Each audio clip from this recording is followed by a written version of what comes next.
So I've been looking forward to doing a review for Hunter x Hunter chapter 358, Tales of Eve. Now, a couple of things probably go into this chapter. Even though it's a dialogue heavy chapter, it's set up to the journey to the competition that will take place in the dark continent. So we get introduced to the royals and well, first obviously the king kicking, is that pronounced? The guy kind of reminded me of Mr. Satan a little bit because he's got those mannerisms, and the way it looks. You got people on the ship. Well, you got the ship. You got the outer ship and you got the inner ship.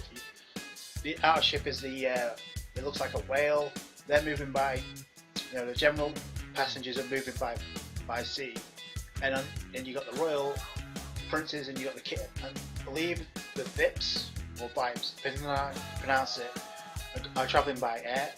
So then you got the dilemma with Kurapika and him bodyguarding the princess. Now, a couple of things. We do get the layout of the ship, the 5 decks, and well, there's a couple of them.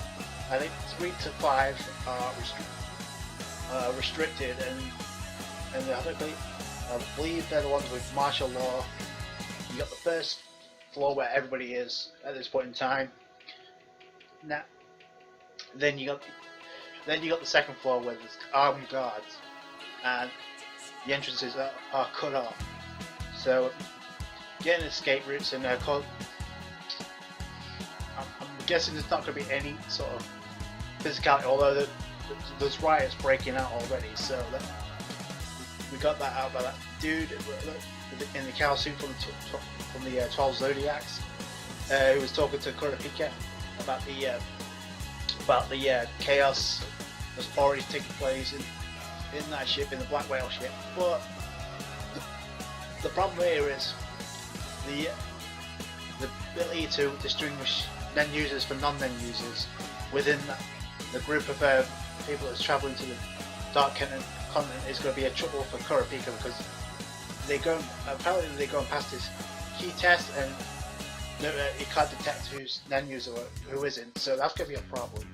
And then you have to take consideration there's, without being able to discover who isn't a NEN user, attacks can come at any time, and Kurapika is trying to survey the situation he's trying to analyse the situation, because he's got to try and get the princess off board.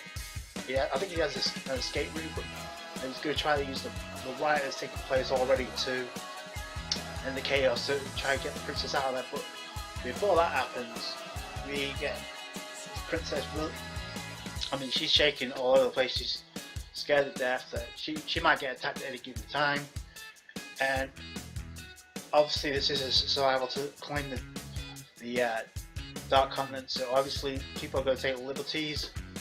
So we'll put Kurapika now, and the whole thing at the end with I'm pretty sure that was NEN, but I'm not so sure where that was coming from. It's coming in the location of that chair where the princess was being guided to. I'm not so sure if that was coming from the princess or not. In terms of pacing, it was a steady chapter, but I think it got things introduced into the journey onto the Dark Continent before the competition takes place, and we got introduced to the princes, the Vips, and then we got introduced to the king himself, so King Kicking. And they probably have what's interesting about this, I'm pretty sure they're NEN users, because they look like some serious they're pretty sure of themselves, so they can pull this off. And the fact that they're going airship, and the fact that Kurapika can't send any NEN users, makes me believe they've got NEN, and they're probably going to be top tier dudes when it comes to it. So we'll have to wait and see. Other than that, there's not much to it. Now the dilemma is, where's that NEN, or where's that aura that Kurapika sends at the end of the chapter coming from? Is it coming from the princess, or is it coming from somebody else? Because we do see him having a conversation at the end, and somebody says, I think it was the dude from Tulsa saying, "Oh, what's wrong, Kurapika?" And said, "No, nothing." It might have been one of the bodyguards actually. So you had a strange sensation, maybe Detective Nen, I'm not too sure, but we'll have to find out in the next chapter. A steady but decent chapter, nonetheless. Let me know what you guys think in the comments down below. If you enjoyed this chapter, go ahead and give it a thumbs up. Comment, rate, subscribe as always, and I'll catch you guys for more Hunt After.